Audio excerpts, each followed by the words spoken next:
Belum selesai saya teriak-teriak nggak ada yang dengar segala macam.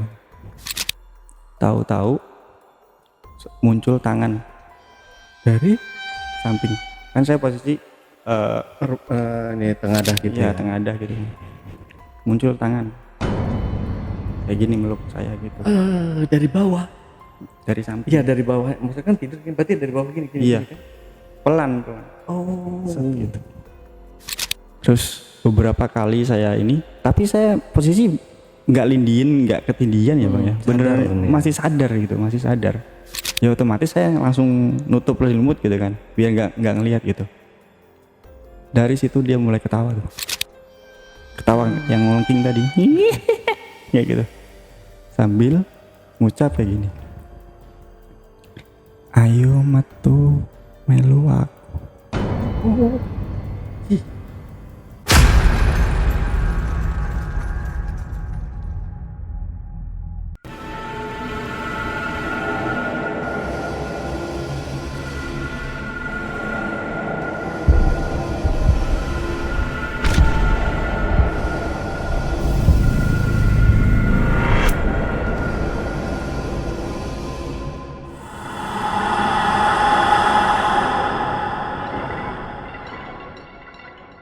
Assalamualaikum warahmatullahi wabarakatuh. Ketemu lagi dengan saya Ale, Jejak Backpacker.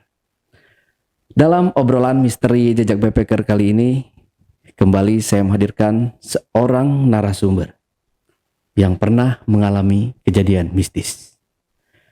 Seperti apa kejadian mistis yang dialami oleh narasumber kita ini?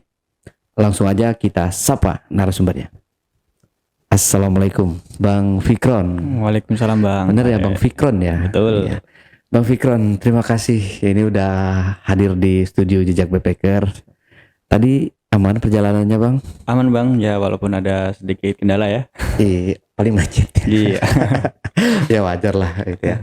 Oke, nah di sini Bang Fikron ini punya pengalaman mistis ya, pengalaman horor. Di mana rumah yang ditempati Bang Fikron ini horor gitu ya. Nah itu seperti apa Bang? Bisa di-spill sedikit dulu aja seperti apa kisahnya ini nanti yang mau Bang Fikron ceritakan. Jadi nanti ini rumah jadi bang ketahuan angkernya itu gara-gara satu pemantik lah bang. Jadi semua yang ada di area rumah, sekitaran rumah itu kayak muncul semua gitu bang. Oh, oke. Wah. Oke, kalau gitu disimpan dulu ceritanya Bang Fikron ya. Kita lanjut lagi setelah ini. Sebelum Fikron menceritakan pengalaman mistisnya lebih lanjut lagi, saksikan setelah OMG yang satu ini. Kopi Liong Bulan, nuansa legendaris di mana keunikan rasa dan aroma mengalir dari setiap biji kopi pilihan. Keistimewaan yang dipersembahkan bagi mereka yang menghargai cita rasa terbaik. Gurih dan aroma asli yang khas dibuat dengan sempurna. Kopi Liong Bulan, keajaiban dalam setiap aroma. Oke, Bang Fikron, udah siap buat mulai? Ya bisa. Bisa ya. Nanti kalau aus silahkan diminum aja Bang ya. Oke bang. Oke, silahkan Bang Fikron. Cerita ini mungkin saya mulai dari background kampung saya ya. Kampung saya itu berada di salah satu lereng Gunung Lawu, jadi masih di perbatasan Jawa Tengah Jawa Timur. Ya sebut saja di Ngawi bang. Tapi kalau kampungnya nanti nggak usah disebut lah ya. Oke. Kayak gitu. Ini kejadian saya masih kecil sih bang. Dari kelas 3 MI karena saya madrasah ibtidaiyah gitu. Ya satu sama sih setara dengan SD ya. Nah itu awalnya tuh mungkin gini bang, saya akan ceritakan kegiatan saya dulu nih. Saya tuh backgroundnya itu di kampung saya itu ada pesantren bang. Jadi karena ada pesantren ini nih, kegiatannya itu ya nggak jauh-jauh dari ngaji, TPA gitu bang. Nah di area saya itu jadinya banyak kegiatannya lebih ke situ. Nah karena saya masih kecil juga, jadi saya mengikuti kegiatan itu. Nah, jadi kalau udah lepas dari sekolah umum nih, nanti siang apa mungkin habis asarnya ini nanti saya ke pesantren kayak gitu. Nah, maghribnya kan ada ngaji Quran ya bang. Nah itu ngaji Qurannya itu di tempat saya itu masih di satu kiai yang sama, di ya salah satu kiai musola yang di kampung. Nah eh itu tuh kejadiannya nih mulainya tuh gara-gara saya itu pulang dari ngaji nih.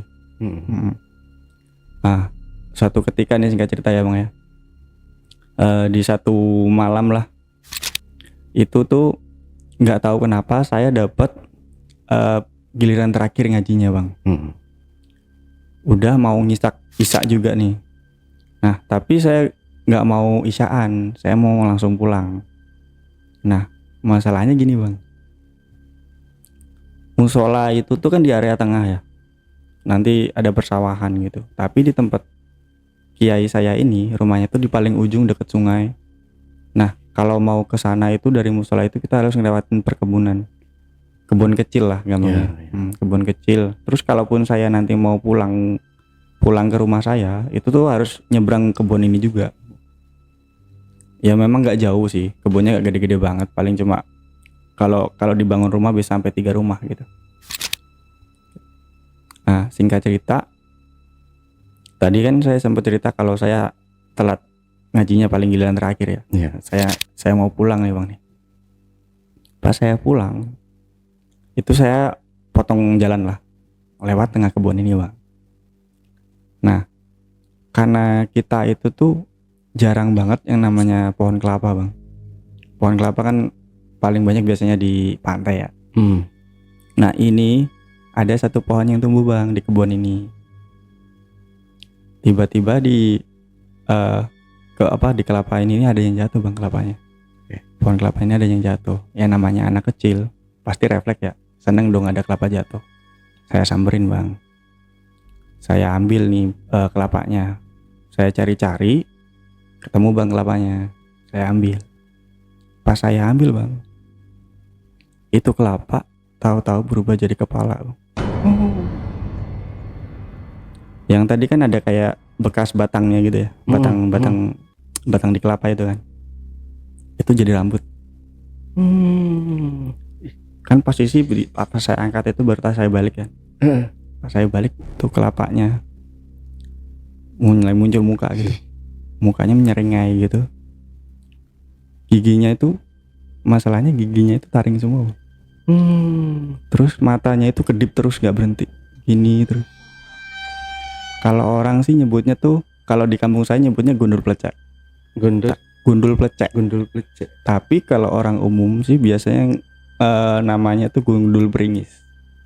Nah dari situ kan dia nggak saya sempat nge-freeze tuh bang dari situ. Dari itu terus dia mulai ada kayak suara cekikannya gitu. Jadi bukan ketawa kenceng nggak, tapi cuma gitu suaranya. Dari dia ngeluarin suara itu saya lempar. Saya langsung pergi. Nggak jauh dari situ, lepas dari kebun saya udah ketemu rumah lah tetangga saya. Sempat ditegur gitu, ngapain lari-lari? Saya cuma dengar sekilas gitu kan.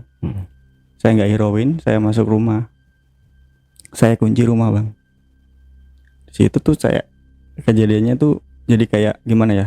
Kayak ada trauma sendiri gitu loh. Saya nggak keluar kamar tuh bang sampai pagi. Pasti dimarahin ibu ya. Nah, ibu saya ini kan tukang sayur pak. Jadi dia itu dari habis subuh itu tuh udah keluar ke pasar. Nanti kan dia ngider lagi kan, ambil sayur-sayurnya nanti diider lagi gitu kan. Nah jadi otomatis tiap pagi tuh saya udah nggak ada orang di rumah. Bahkan saat itu tuh udah punya adik kan, udah ada adik saya udah 2 itu udah lahir semua. Itu pagi-pagi itu sampai saya nggak sekolah intinya. Itu kejadian kan hari Kamis, Jumat, Sabtu. Jadi hari Jumat itu saya nggak masuk, nggak keluar sama sekali dari rumah, dari kamar itu saya nggak keluar. Karena beneran takut ya bang. karena beneran baru pertama kali saya ngelihat begituan bang, dan dilihatinnya itu udah nggak kayak biasanya orang tuh apa sih, sliver atau sliweran gitu kan, siluet lewat atau mungkin bayangan lewat gitu kan. Ini langsung beneran tampak kepala gitu bang.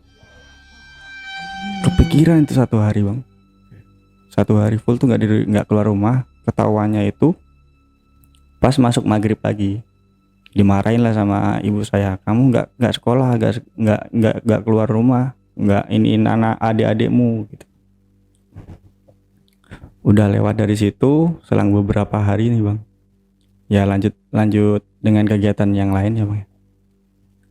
Ada satu momen nih bang nih, saya itu tidurnya itu nempetin kamar baru.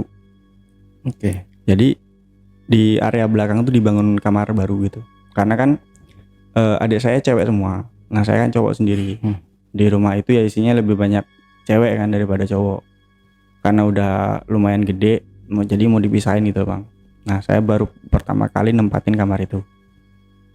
Wah, kamar yang ada jendelanya yang ngadep ke luar gitu. Tapi di area belakang. Itu saya tidur itu sekitar jam 10 malam. Tahu-tahu nggak lama dari situ tuh saya udah ngerasa lelap gitu bang. Tahu-tahu tuh kayak merinding sendiri.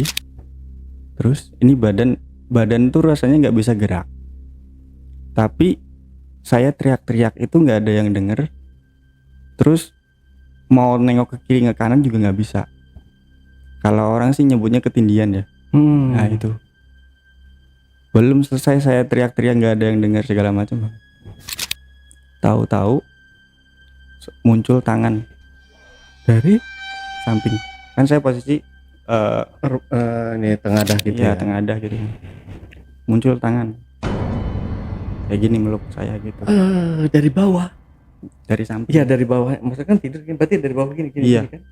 Pelan-pelan. Oh, Set gitu. Saya masih ingat banget itu tangannya itu tuh hitam semua. Tapi kukunya panjang banget. Terus nggak lama tangan muncul bang. Ada suara itik.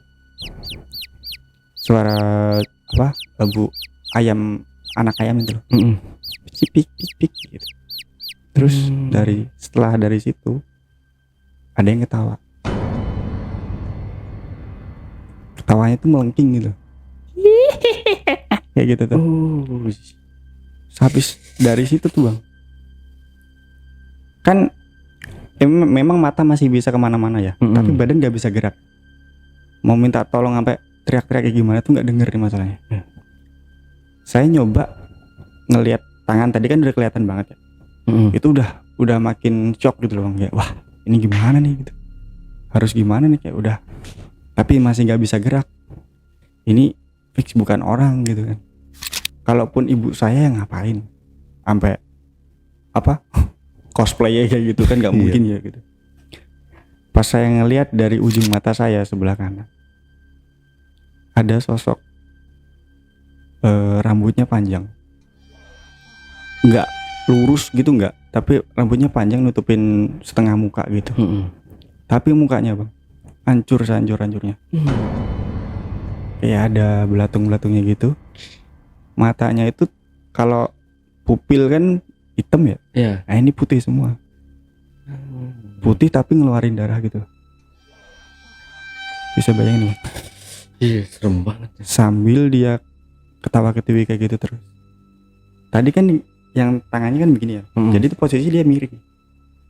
Udah nampak tuh sekujur tubuhnya udah kelihatan banget. Sambil micingin kan dari ujung mata ya. Saya lihat kayak gitu, makin saya teriak-teriak minta tolong, mak, tolong gitu. Aku nyebut ibu mak ya. Tolong, aku nggak bisa gerak gitu. Aku lindian tolong gitu. Nah, ada momen sih kalau saya pernah dengar cerita tuh, kalau orang lindian tuh kan gimana caranya harus gerakin salah satu tubuh biar kita bisa gerak sendiri, biar kita lepas dari lindian itu loh, ketindian ini gitu. Itu saya coba tuh si kepala saya tuh saya coba tengokin tapi nggak bisa gitu. Sampai suatu ketika, tadi kan tangannya di sini ya, pindah cepet banget kayak hilang cet ke kepala saya, ngelus kepala saya. Saya teriak-teriak masih nggak dengar juga. Terus entah gimana caranya, entah gimana ceritanya, saya bisa noleh ke kiri. Oke. Bangun saya. Pas bangun, sosok tadi nggak ada sama sekali. Terus ruangan yang tadi itu rasanya tuh mencekam, kayak mencekik kayak gitu bang. Kan rasanya kayak orang apa ya, ngeriyip kayak gitu loh bang. Ya kan? Kayak Ya. gimana sih? Kayak nggak agak buram-buram gimana Ya, gitu kan? Tahu-tahu udah terang gitu. Udah kayak ya kelihatan lampu, udah bisa gerak, udah bisa bangun gitu. Langsung saya ngelonjak kayak gitu, saya keluar terus minta tolong. Mama, aku boleh tidur sama mama aja gitu. Jangan, aku nggak mau tidur di kamar gitu. Lah itu gunanya kamar dibuat kan buat kamu biar berani tidur sendiri kayak gitu. Alah, cemen, jadi cowok cemen banget. Ya dimarahin lah intinya. Tapi tetap maksa tidur bareng akhirnya. Kan saat itu tuh memang dibangun 2 kamar bang. Yang udah jadi duluan kan kamar saya. Nah kamarnya adik-adik sama buat ibu tuh belum jadi. Yang belakang kamar samping kamar saya. Nah mereka itu lebih sering tidurnya di depan TV di samping kamar ini gitu. Ya otomatis saya nyoba ikut sekalian karena kayak kebiasaan sih bang. Jadi mereka kita itu tuh kalau tidur tuh ya biasanya ngelar tikar doang, tidur bareng-bareng di depan TV ya gitu. Cuma karena udah gede nih, udah mulai gede mau dipisahin bang sayanya gitu. Nah itu selesai dari situ bang, singkat cerita udah lewat lah kejadian itu bang. Saya nggak berani cerita ke ibu, tapi sempat ada momen bisa ketemu lah sama ibu. Kan kita ketemu tuh habis isya paling bisa ketemu tuh isya gitu kan, karena kan maghrib saya pasti ngaji, dari ngaji nanti selanjut lagi isyaan kayak gitu. Jadi nggak bakal ketemu, tapi sempet ada waktu lah bisa ketemu ngobrol. Kemarin tuh kamu nggak jadi mau tidur di kamar tuh kenapa? Ini bu, aku lindian ya. Tapi di pas lindian itu tuh ada sosok apa? Kuntilanak. Kok kamu bisa ngomong itu kuntilanak? Emang ciri-cirinya gimana? Ya itu badannya bajunya serba putih, rambutnya panjang, badannya hancur lah kayak gitu, ngomong kayak gitu bang. Alah, namanya lindian tuh pasti pikirannya kemana-mana, pasti ditampakinnya nggak jelas-jelas itu pasti muncul. Ya udah biasa kalau capek ya istirahat langsung tidur, makanya kegiatan jangan banyak-banyak kayak gitu. Dibilang kayak gitu bang, biar menguatkan saya juga gitu loh bang. Jadi ya memang nggak ada solusi, tapi ya solusinya mungkin kayak ibu saya tuh nyaranin ya kegiatannya dikurangin gitu loh bang gitu. Karena memang di umur saya saat itu tuh kegiatan emang lumayan padat bang. Dari abis subuh nanti masakin adik, mau itu nasi goreng atau apa, sebelum saya tinggal lanjut masuk MI ya. Kan saya harus jalan lumayan jauh ke MI. Dulu belum bisa naik sepeda saat itu, kelas 3 itu. Lama dari situ nggak ada kejadian aneh-aneh bang. Cuma ada satu momen bang, itu saya tuh ngerjain PR sampai kemalaman. Kejadian lagi, udah sekitar jam 10 baru mau tidur, udah dimarahin sama mama saya gitu. Dibilang, ini udah jam berapa belum tidur, kamu tuh besok sekolah kayak gitu. Akhirnya ya kayak pura-pura ambil selimut terus langsung tidur gitu loh bang. Nah posisi itu masih merem-merem ayam, belum tidur banget bang. Tapi saya tidur tuh menghadap ke jendela, muka saya tuh kaki saya tuh di dekat jendela, terus badan saya tuh ngadep ke jendela gitu. Jadi bener-bener pas tuh jendela kelihatan gitu. Nggak lama dari situ kan jendela tuh kan pasti ada hordengnya ya. Nah hordengnya itu tahu-tahu kayak ada angin gitu lewat gitu loh, kayak ada yang ngibas-ngibasin kayak gitu. Padahal posisi nggak lagi ada badai atau mungkin hujan ya bang. Terus hordengnya juga kan di dalam ya, bukan yang di luar gitu loh. Oke. Jadi itu hordeng gerak sendiri. Padahal jendelanya nggak Tutup. ketutup kan? Mm-mm. Tapi jendelanya jendela kaca hitam gitu loh. Yang kalau dari luar nggak kelihatan, tapi kalau dari dalam kelihatan. Ya, Ya gitu loh. One way ya. Heeh. Terus nggak lama dari hordeng gerak sendiri tadi bang, tahu-tahu di kaca tuh kayak ada yang ngetok. Tapi kan kalau kaca diketok kan bukan gitu, bukan kan? Iya. Tapi suara kaca kan, Iya. cerak kayak gitu bang. Ya kan? Iya. Itu beberapa kali. Tapi nggak ada orangnya. Saya refleks dong lihat ya. Jendela itu nggak ada orang, tapi ada suaranya. Ada suara yang ngetok. Terus saya nggak heroin ya. Terus saya coba miring. Diketok lagi bang, si jendelanya itu. Gitu. Terus nggak jauh dari situ, ya saya refleks dong. Saya coba lihat lagi siapa sih yang ngetok gitu.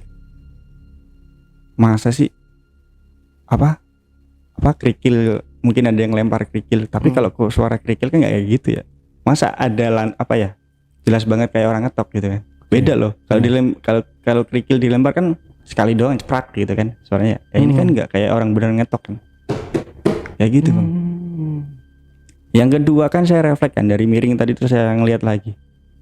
Ada sosok itu lagi yang kemarin ngelonin saya bang. Sih dengan wajah yang sama itu. Sama. Tapi anehnya dia cuma ngetok doang. Sekarang gini ya bang ya, kalau dia memang makhluk atau mungkin sosok hantu nih ya, ya pasti dia bisalah masuk kapan aja gitu ya. Ini cuma ngetok doang bang. Ngetok nggak masuk. Terus beberapa kali saya ini, tapi saya posisi nggak lindiin, nggak ketindian ya bang ya, beneran masih sadar gitu, masih sadar. Ya otomatis saya langsung nutup selimut gitu kan, biar nggak ngelihat gitu. Dari situ dia mulai ketawa tuh, ketawa yang ngelengking tadi, ya gitu, sambil ngucap kayak gini, ayo metu melu aku. Masih inget tuh suaranya kayak gitu. Itu cuma sekali. Terus habis itu ketawa lagi. Saya refleks kan bang. Ya gimana, takut tapi refleks, kayak dipanggil kayak gitu loh. Ya saya coba ngintip gitu kan. Kan gimana ya, selimut kan masih bisa ngelihat ya kalau ada bayangan atau apa gitu kan. Itu gak ada bayangannya masalahnya. Terus saya coba singkap lah, ngelihat sih ke jendela. Sosoknya itu hilang. Oke.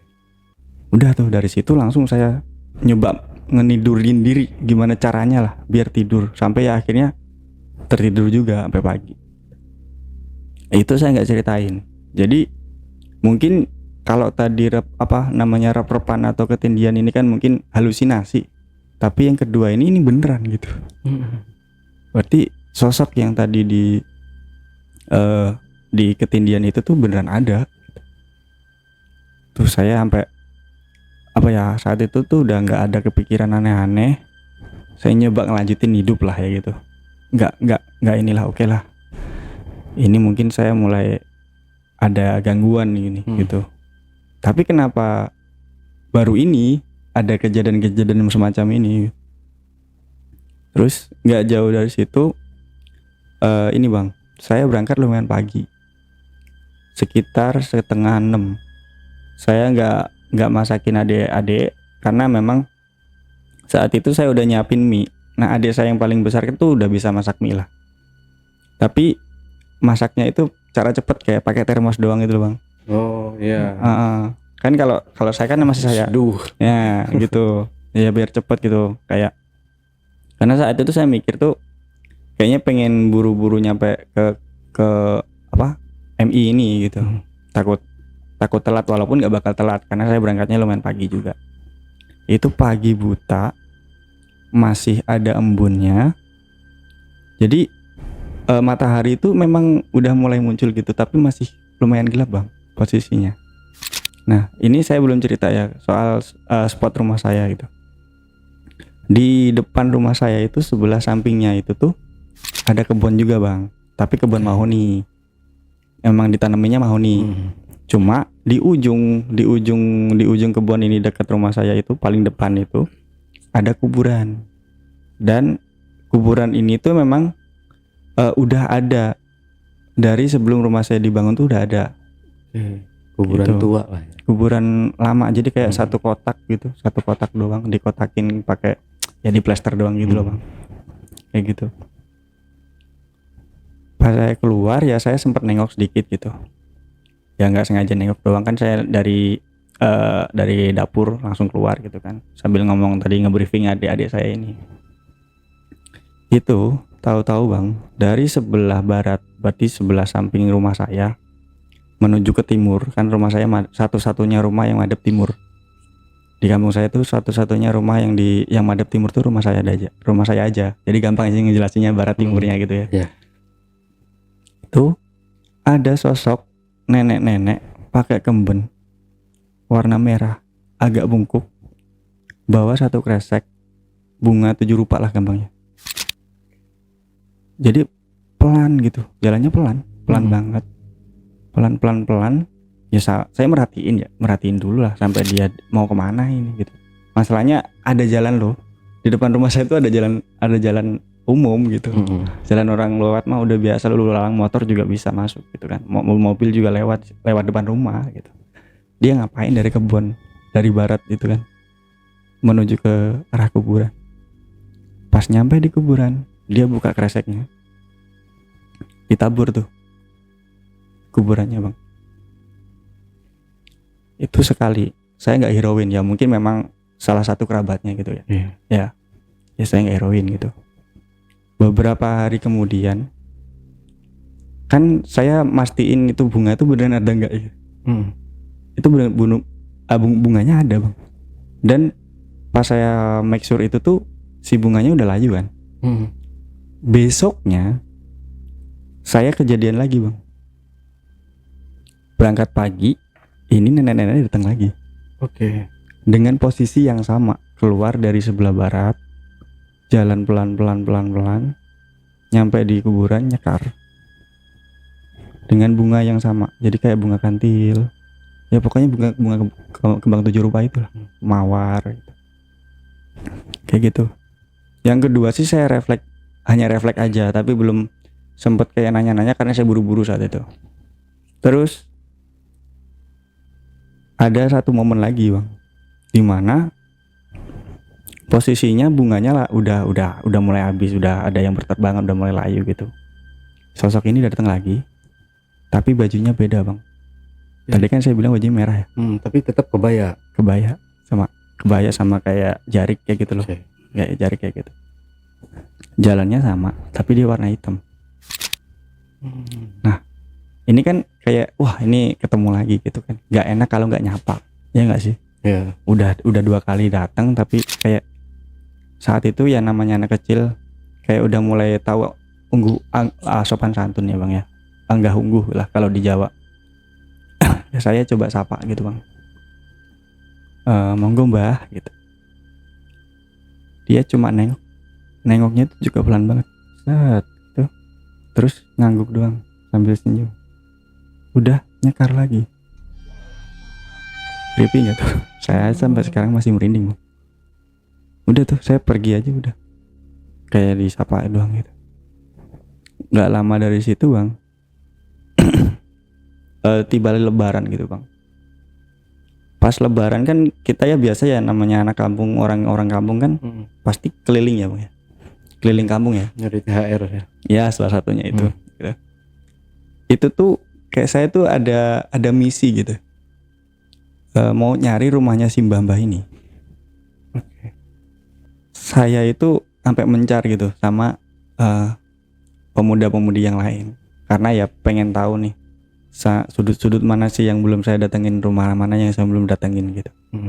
Saya datengin semua sambil nyari permen apa biskuit segala macam itu loh, sambil nyari lebihannya. Biasanya ada fitrah datang ya, kayak gitu kan biasanya ngasih kan, apalagi rata-rata orang kampung saya itu kan pada ngerantau juga gitu kan. Situ sampai ujung bang, ujung utara kampung sampai ujung ke selatan kampung. Ini dia area pesantren kan di area selatan ya. Saya nggak nemu sama sekali tuh mbah-mbah tadi. Berarti mbah-mbah ini bukan orang. Oke. Dan mungkin dari kampung luar? Nggak kepikiran sih. Tapi saat itu sih saya make sure. Kalau gimana ya ngomongnya? Kan kuburannya di situ. Ya namanya anak kecil kan pikirannya pasti dari situ doang ya. Itu sih. Terus sampai suatu ketika bang, saya nanya sama bapak saya yang datang kan. Ya bapak saya kan kerja di Jakarta saat itu. 2 minggu sekali datang dan saat itu juga udah lebaran gitu. Pak saat itu saya nanya, Pak, kuburan itu tuh sebenarnya itu kuburannya siapa sih, keluarganya siapa sih, keluarga kita nggak sih? Wah nggak tahu Le, soalnya itu kuburan dari rumah ini belum berdiri aja, belum dibangun tuh udah ada. Kira-kira tuh masih dari kampung sini nggak ya? Oh emang kenapa? Soalnya ini saya 3 kali ngeliat ada mbah-mbah nyekar ke situ. Lah yang bener Le, masa masih ada mbah-mbah yang nyekar kayak gitu? Nggak mungkin juga. Orang itu tuh udah nggak ada yang tahu itu kuburan dari mana asalnya. Kayak gitu, keluarganya dari mana nggak tahu. Itu jadi kayak makin menguatkan gitu loh bang. Kalau memang mbah-mbah ini tuh bukan orang. Karena bapak saya juga ngomong kan, nggak mungkin ada yang nyekar lagi. Kalaupun ada yang nyekar, bapak saya pasti ngasih inilah ya, maksudnya mempersilahkan masuk. Apalagi ya namanya orang kampung nggak bang, orang nyekar kayak gitu apalagi di depan rumah kan nggak mungkin kan dipersilakan masuk dong, kayak gitu. Dan bapak saya memperjelas kalau nggak pernah ada lagi yang nyekar ke situ, apalagi saat selama rumah itu berdiri itu belum ada yang kayak nyekar kayak gitu, nggak ada kayak gitu bang. Nah lanjut lagi nih bang, saya lanjutin lagi. Itu momen-momen dimana udah lewat lebaran bang, tapi kita itu ada gimana ya, namanya anak muda ya bang ya, kita itu tuh biasa ngumpul sampai malam, begadang sampai malam, tapi tuh kegiatan tuh lebih banyak di musola. Sampai ada satu momen kita tuh sering banget tidurnya di musola bang, di musola yang saya ceritain ini. Nah singkat cerita bang, saat itu kita ada sekitar 6-7 orang tuh tidur di musola di halaman masjid, berjejer lah ya, dari selatan ke utara. Nah saat itu nggak sengaja tuh saya tidur paling utara deket beduk. Nah beduknya ini bang, beduk yang bener-bener masih real kayu lama yang gede banget, dibikin beduk yang masih pakai kulit sapi itu, tapi ukurannya gede banget. Itu beduk itu segede itu gitu, nggak kayak sekarang kan biasanya pakai tong doang ya. Itu tuh masih beduk-beduk lama gitu. Entah gimana ceritanya bang ya, saya tidur di situ, bangun bang, bangunnya itu nggak di musola, tapi saya bangun di ruang tamu rumah saya. Gimana nggak bingung mas? Iya, bangunnya pun ya gara-gara mama saya kan bangunin saya. Ngapain tidur di lantai? Tidurnya juga ini apa namanya, nggak masuk di kamar aja gitu, sambil dibangunin gitu. Udah pagi buruan bangun gitu. Loh, kan aku tidur musola mak, masa aku di rumah? Nggak mungkin dong kayak gitu. Yang lebih aneh lagi bang, rumah itu masih kekunci semua. Jendela kamar saya itu yang biasanya kalau saya mau kabur atau mungkin kemalaman kayak gitu lewat jendela itu masih kekunci juga. Tapi momen yang bikin saya makin bingung lagi tuh apa bang?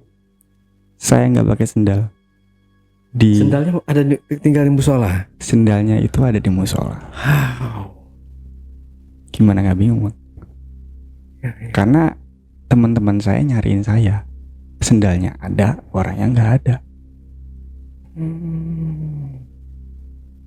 Ya kayak dipindahin jin gitu ya. Iya.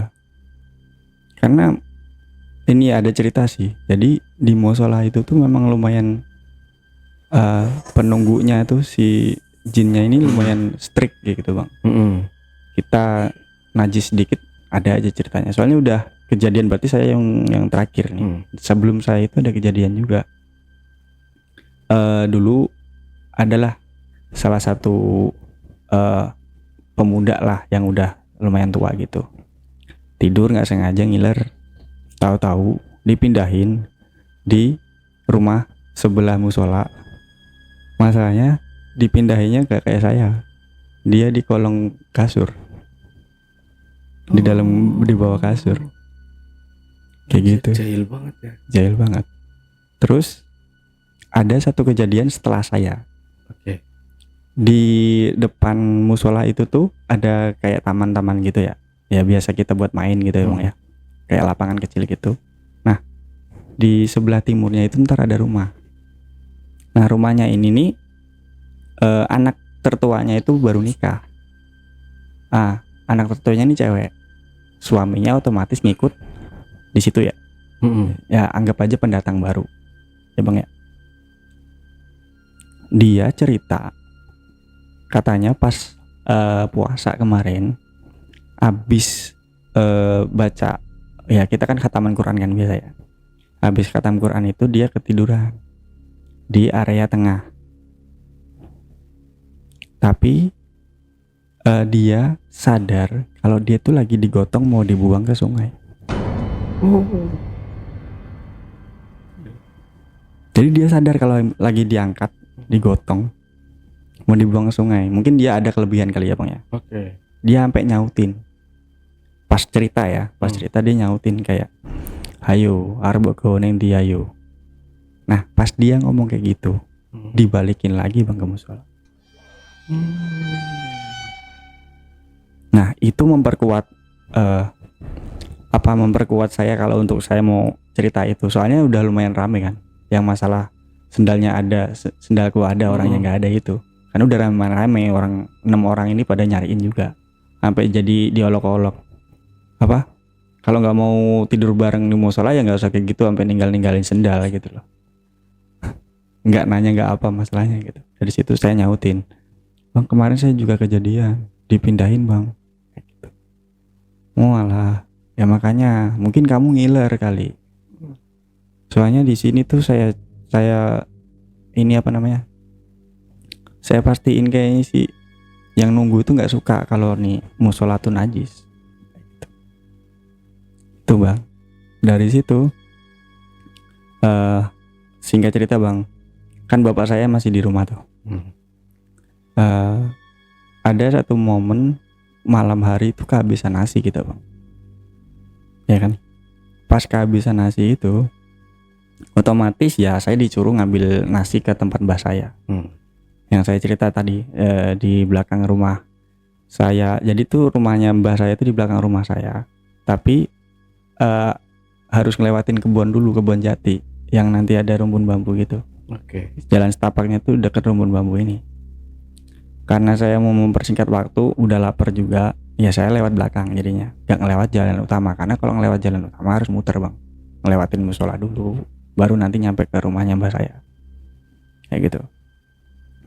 Ya, pas saya nyampe di area rumpun bambu tadi bang, itu ada satu bambu yang tahu-tahu tuh melenting sendiri, turun kayak gitu bang. Yang lebih aneh lagi bang, sosok kuntilanak itu lagi duduk di situ. Nah dari situ, karena saya buru-buru ya, saya langsung lewatin aja udah, nggak ngihirauin gitu.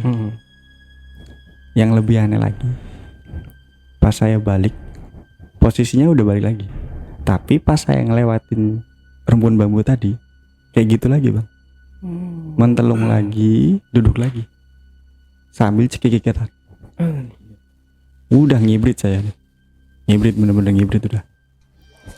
Itu nggak jauh dari situ bang, ada satu momen kayak gini bang. Di kampung saya itu biasa giliran kayak ngaji, ada giliran ngaji gitu loh. Oke, biasa ya. Ngaji di keliling kampung, ya, betul. kayak gitu kan, dari kampung apa, dari Rumah ke rumah. rumah ke rumah gitu kan, tiap malam Jumat. Nah ada satu momen ngajinya itu di rumah paling ujung utara, jadi harus ngelewatin kebun juga, yang kebunnya kiai ini nih. Masih agak luas gitu.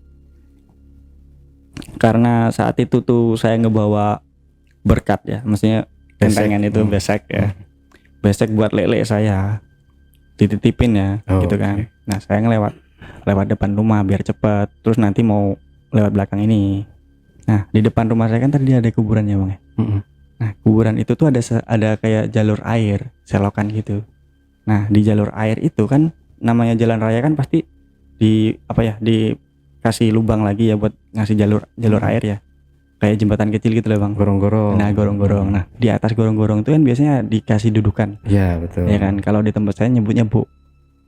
Nah saat itu bang, baru mau lewat, tahu-tahu kayak ada yang bikin bulu kuduk saya merinding sendiri, berdiri sendiri. Belum nyampe bu ini, belum. Jadi masih belum jauh, udah mau deket gitu, merinding sendiri.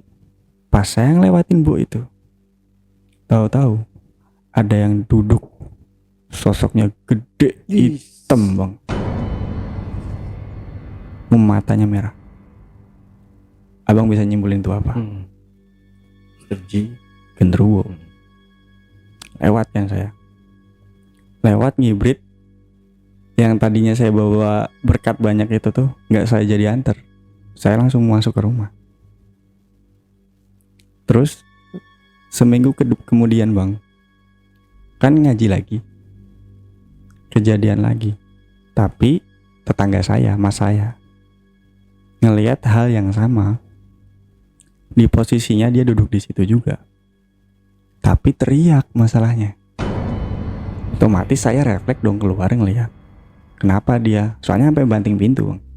Lari, teriak, kayak gitu. Langsung banting pintu, ya kaget dong ya. Anak kecil pasti langsung penasaran juga mau lihat ada apa gitu. Masuk. Besoknya pas lagi ngumpul di pos ronda, saya coba nanya. Pas saya nanya, mas, tadi malam sampean kenapa gitu. Pas saya nanya itu, kayak saya langsung ditarik gitu bang. Ditarik terus dia ngomong, emang awakmu nggak usah ngomong-ngomong yang aneh, nggak usah rame-rame gitu. Iya, maksudnya mas lihat apa? Tadi malam aku ngeliat genderuwo. Iya. Lah, minggu lalu aku juga ngeliat mas, malam Jumat kemarin. Ya udah, biar nggak rame, nggak usah cerita siapa-siapa. Udah cukup kita aja yang tahu. Udah. Nggak tahu tuh kenapa mas saya ngomong kayak gitu. Mungkin biar nggak rame, atau mungkin dia biar nggak malu juga kali ya. Kayak gitu. Lewat dari situ sih nggak ada kejadian aneh-aneh bang. Sampai suatu ketika tuh bapak saya pulang lagi kan, udah lama nggak pulang nih. Terus itu saya udah mulai kelas 4 sih, udah naik kelas lah ya. Itu tuh ada momen biar bapak saya bisa pergi. Itu tuh saya dicariin tanah liat, lempung, sawah ya, tanah sawah itu kan. Nah, itu diambilin, tapi ngambilnya tuh lumayan jauh, di area paling barat kampung, paling barat desa, paling dekat kampung. Jadi ada rumah terakhir di paling barat ini, di belakangnya itu ada kebun yang lumayan luas gitu, tapi pohonnya macam-macam. Terus nanti di ujung itu ada rumpun bambu juga. Nah, saya diambilin di situ bang. Pas diambilin, udah diantarin ke tempat depan rumah mbah saya. Di depan rumah saya, mbah saya ini saya main lempungnya. Nah, dari situ kan saya keasikan ya main lempung ini ya. Terus apalagi saat itu tuh belum begitu excited sama TV, karena lebih banyak main sama orang juga ya kayak gitu. Tapi masalahnya saya tuh kalau main sama anak-anak tuh paling jelek gitu, pupuk bawang lah gampangnya, nggak pernah Anak bagus bawang. ya, anak bawang kayak gampangnya gitu. Apalagi saya dibilang anak paling kecil juga enggak, tapi kalah mulu gitu. Nah dari situ tuh kayak ya udah, daripada main sama mereka nggak dianggap juga gitu kan, nggak ada fungsinya juga, ya udah saya main lempung sendiri aja gitu. Nah singkat cerita bang, saya itu ada momen ngambil lempung juga di daerah situ. Tahu-tahu baru mau ngambil itu bang, ada yang nyodorin lempung, ngajak kenalan. Oke. Sopo jenengmu? Aku Vicky. Terus awakmu wong di? Aku omahku ki lho ning kene cedhak. Jenengmu sopo? Aku Alan. Nah dari situ wes seneng dolanan lempung ya? Iya, aku juga seneng. No. Nah dari situ terus dia ngajakin main lempung tuh bang, di rumahnya dia. Oke. Jadi tadi bisa diartikan biar penonton nggak ngerti juga. Oke. Ya. Jadi kayak gini, dalam artian tuh namamu siapa? Namaku Vicky. Apa tadi saya bilangnya?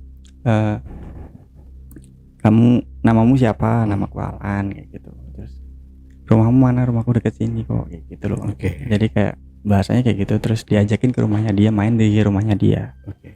Rumahnya itu bagus banget bang, gede, ada gerbangnya. Masuk rumah itu dibukain gerbang dulu, masuk ke rumah. Rumahnya tingkat 3, gede banget. Makanya saya, ini rumah paling gedong nih sekampung gitu. Yang anehnya, saya saat itu masih belum sadar kalau memang ada rumah paling bagus ini nih ada gitu. Ya maksudnya, ternyata ada rumah sebagus ini ya di kampung gitu. Udah tuh, lambat laun jadi gantian gitu bang. Dia lebih sering nemenin saya main di tempat mbah saya ini. Sampai sekitar setahunan bang, lebih hampir masuk 5 tahunan gitu. 5 tahun, sampai masuk kelas 5 sampai masuk kelas 5 gitu.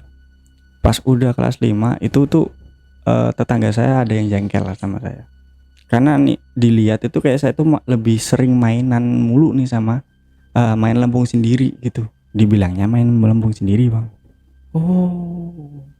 Jadi kayak dimarahin lah, dibawain saat itu sih, sampai dibawain kayu gitu buat disingkirin, iniin lah si lempungnya, dibuang kayak gitu. Ya gitu, terus dimarahin intinya. Pas dimarahin tuh kayak, kamu tuh kenapa sih main lempung sendirian mulu? Temen kan banyak, mainan banyak, coret kan bisa main sama yang lain gitu. Main lempungan sendiri. Aku nggak main sendiri mas. Alah, alasan dirimu alasan aja sih kayak gitu. Main sama yang lain, nggak ada bahasa pupuk bawang tuh nggak ada.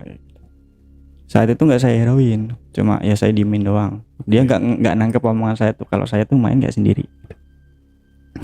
Terus selang beberapa hari atau beberapa minggu gitu, kejadian lagi bang. Dia itu kayak udah geram gitu, sampai bawa golok bang. Bawa golok, lempungnya disabit gitu, sambil marah-marah. Kamu tuh emang nggak bisa dibilangin ya gitu. Aku nggak mau tahu kamu kalau masih kayak gini, tak pukul lah kamu kayak gitu. Dia bilangnya gitu bang. Itu udah momen udah marah-marah banget kayak gitu. Terus aku sambil marah juga kan, mas aku tuh nggak main sendiri mas, ini loh ada teman aku namanya Alan. Kamu tuh main sendiri. Terus akhirnya tuh sampai dilerai gitu intinya sama bapaknya dia. Namanya Mbah Senen. Nah mbah ini tuh kayak wes nggak usah diributin, apa sih ngeributin apa gitu, kamu pulang. Nah mas saya disuruh pulang. Anak kecil kamu marah-marahin kayak gitu, kalau nggak mau main yaudah sih nggak apa-apa gitu. Yang masalahnya pak, dia itu udah kelas 5 loh, masih mainan sendiri kayak nggak punya teman aja. Udah gede juga main lempung, apaan sih kayak anak kecil kayak gitu. Terus dah adik kamu pulang aja, ini saya yang ngurus kayak gitu. Mbak saya pelan ngomong, nanya, kamu tuh kenapa sih le kok main sendirian? di sini main lempung sendirian. Aku nggak main sendiri, Mbah. Aku main ini sama ini, namanya Alan. Ini loh orangnya di sini kok. Gitu. Hah, main Alan? Gitu. Oh alah, rumahnya yang mana? Coba aku diantar ke rumahnya. Nah saat itu tuh, ya udah, karena ya dibilang suruh nganterin ya dianterin ya. Dianterin bang. Saya anterin ke rumahnya dia, sama Alan juga ngasih tunjuk jalan gitu loh. Tapi kayak nggak ngehiron si Alan nih, si mbah saya ini gitu. Ya udah saya ikutin. Ini loh mbah rumahnya gitu. Dibukain gerbang. Saya sih ngelihatnya dibukain gerbang gitu. Pas dibukain gerbang segala macam, masuk, dipersilakan masuk lah saat itu. Tuh loh mbah, kita disuruh masuk. Sek. Ya, tar dulu. Kamu anggap ini rumah? Iya mbah, ini rumah gede banget loh, tingkat 3. Kita aja baru masuk gerbangnya. Oh, dah kamu diam dulu ya. Gak tahu gimana ceritanya, mbah saya tuh nutup mata saya. Oke. Terus dibuka lagi. Wes, buka matamu. Apa yang buat delok saya? Apa yang kamu lihat sekarang? Di situ saya kaget sekaget-kagetnya bang. Saya sampai yang tadinya berdiri, saking kagetnya sampai duduk, kayak jatuh gitu. Karena yang saya lihat bang, yang tadinya rumah gedong itu tuh ternyata cuma kebun. Yang ujungnya itu ada rumpun bambu tadi. Terus yang saya buka gerbangnya tadi itu tuh semak-semak bang. Merinding. Yang lebih ngeri lagi bang, yang di ujung rumpun bambu itu, yang saya kira yang awalnya rumah, bentuknya rumah itu tuh, ada 3 sosok. Yang 2 sosok saya familiar banget. Karena apa? Satu sosok ini 3 kali munculin menampakkan diri gangguin saya. Kuntilanak bang. Oke. Yang satu lagi genderuwo bang, yang duduk di depan rumah saya. Dan yang ketiga, anak kecil ini, si Alan ini, ternyata bukan orang bang. Dan dia bentuknya itu tuh pucet banget. Cuma pakai kayak semacam apa ya, tahu batik-batikan kayak gitu, tapi cuma dijadiin jadiin kancut kayak gitu. Iya. Model begitu. Sambil ngelambein tangan. Rene, ayo mlebu omah. Gimana gak nginep? Nah dari situ bang, udah saya itu shock-shocknya, teriak-teriak mulu bang. Terus dibawa pulang sama mbak saya. Itu ya pokoknya dari situ tuh kayak bingung saya tuh, posisinya tuh. Berarti bertahun-tahun ini saya temenan bukan sama orang. Ini sosok nggak jelas ini apa. Terus nggak lama dari situ saya jatuh sakit bang. Jatuh sakit, dibawa ke rumah sakit. Nah di rumah sakit ini ada banyak kejadian juga yang ngelibatin satu suster. Oke. Ini mungkin nggak usah saya perpanjang, cuma saya persingkat aja. Suster ini hadir setelah ada sosok suster yang nganterin makan, ada kan nganter sarapan segala macam gitu. Dia ini muncul setiap udah itu, terus dia itu nyuapin saya bang, nyuapin saya. Tapi anehnya saat itu ini kan di rumah sakit besar di Ngawi ya. Ya saya nggak usah sebut nama rumah sakitnya, tapi pasti orang Ngawi pasti tahu nih rumah sakit mana. Saat itu tuh saya di ruang melati, paling inget nih namanya ruang melati. Itu tuh saya nggak tahu sakitnya apa.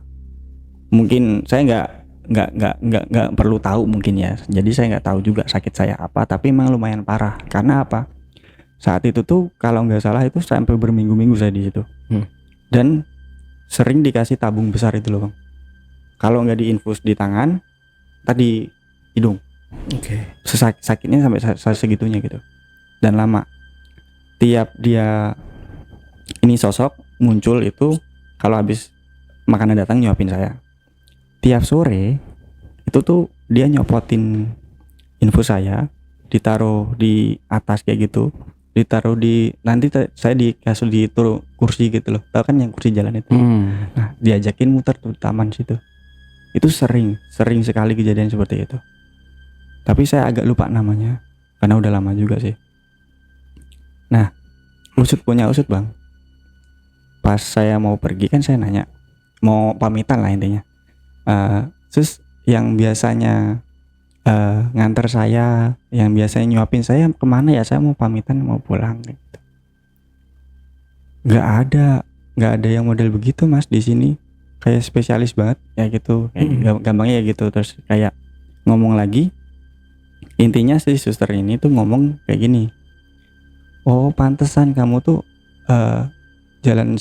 sering jalan sendiri di area taman ya, kayak gitu. Loh saya nggak jalan sendiri mbak, nah gitu kan. Jadi di situ sempat sedikit berdebat kayak gitu. Nah dari situ sih ya saya ngira nih berarti bukan susternya bukan orang gitu kan. Karena gini bang, pas saya mau pergi dari situ, dia muncul tuh bang, sambil kayak say goodbye gitu, kayak dadah gitu. Gitu. Nah dari situ tuh nggak lama dari situ kan pulang nih bang. Bapak saya juga udah di rumah kalau nggak salah. Selang dari situ tuh udah lumayan lama lah di rumah karena saya sakit juga kan.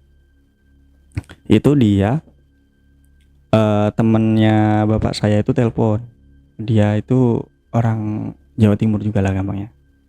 Gak tahu kenapa telepon suruh ini Vicky diganti nama aja. Jadi Vikron.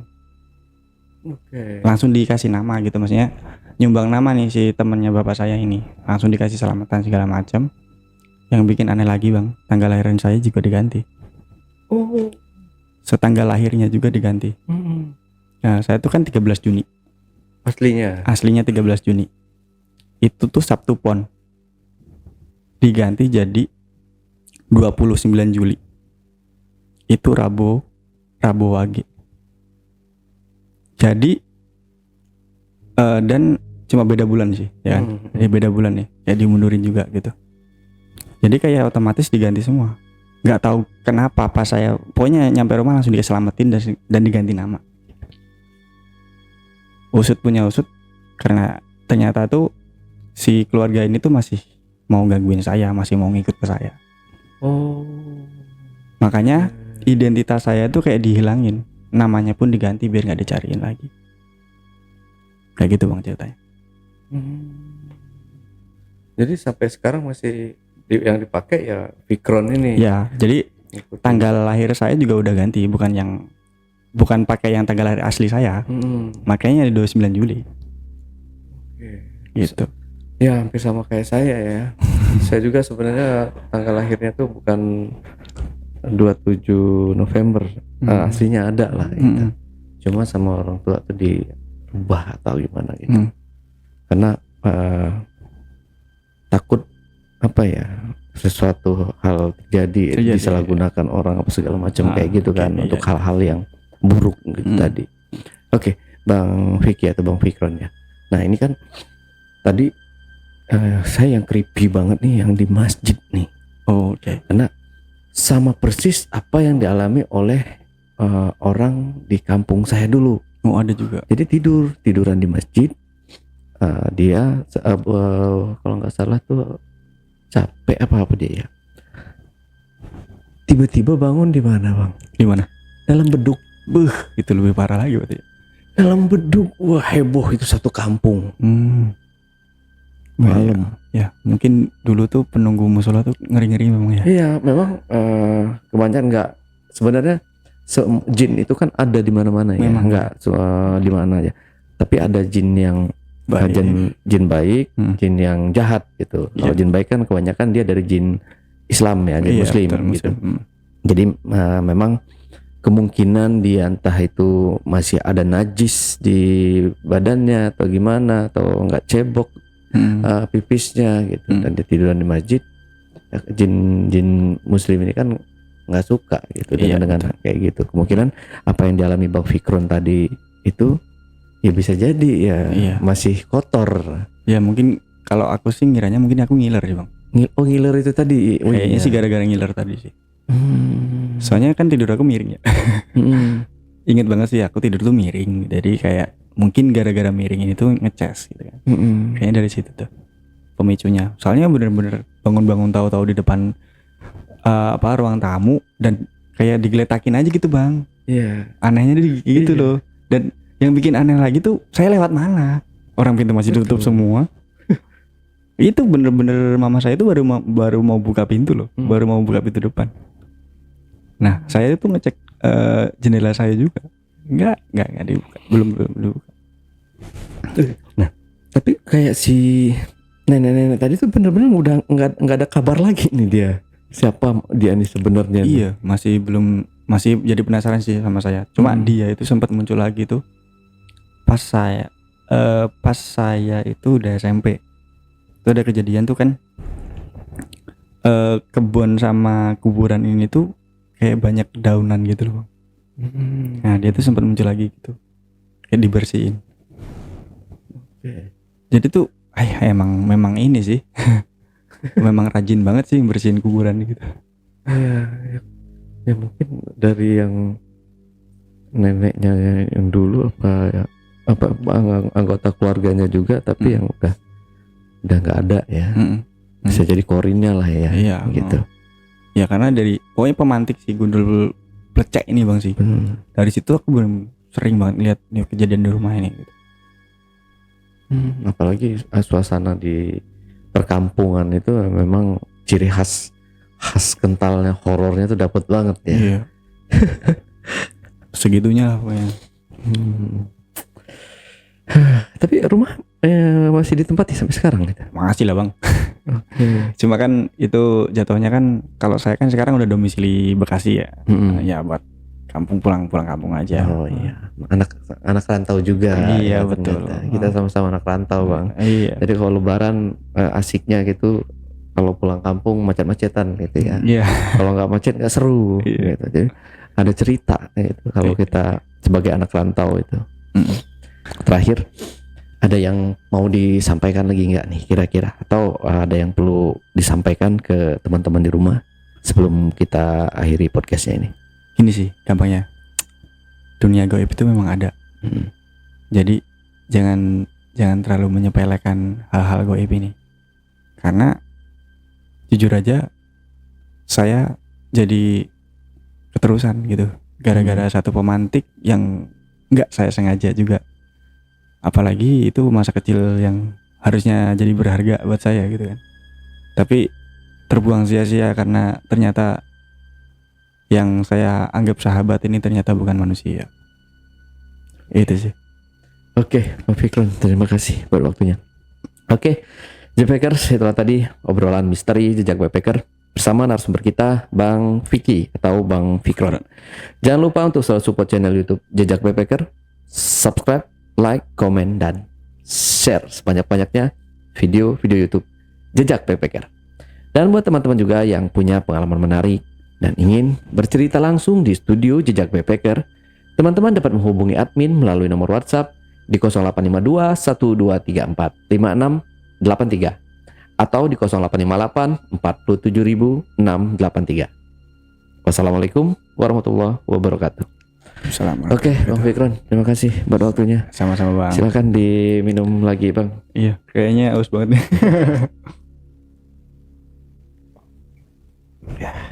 Oke.